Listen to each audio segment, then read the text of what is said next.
आशा की एक छोटी सी चिंगारी।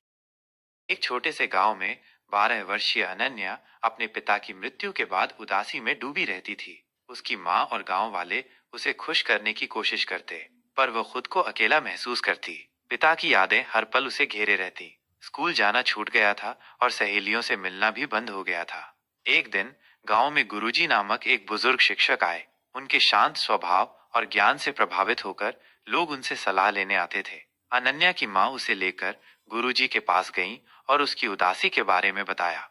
गुरुजी ने अनन्या से कहा, बेटी, जीवन नदी की तरह है जिसमें सुख दुख आते रहते हैं। तुम्हारे पिता की यादें तुम्हारे साथ हमेशा रहेंगी, पर दुख में डूबे रहना उन्हें सच्ची श्रद्धांजलि नहीं है। तुम अकेली नहीं हो, तुम्हारे आसपास प्यार करने वाले बहुत लोग हैं। समुदाय की ताकत को पहचानो।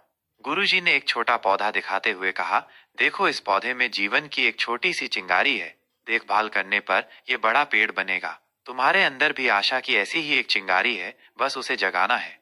गुरुजी की बातों का अनन्या पर गहरा असर हुआ। उसे पहली बार महसूस हुआ कि वो सच में अकेली नहीं है। धीरे धीरे वो अपनी उदासी से बाहर आने लगी। उसने फिर से स्कूल जाना शुरू किया और सहेलियों से मिली।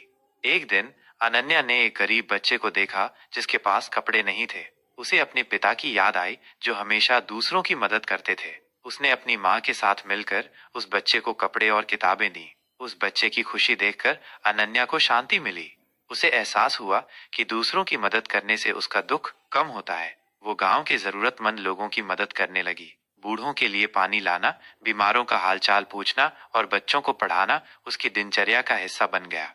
अनन्या समझ गई कि आशा की एक छोटी सी चिंगारी सच में पूरे अंधेरे को मिटा सकती है। उसने अपने पिता की यादों को संजोकर रखा, लेकिन अब वो दूसरों के जीवन में रोशनी फैलाने के लिए जी रही थी। गांव में अनन्या की मुस्कान फिर से लौट आई थी,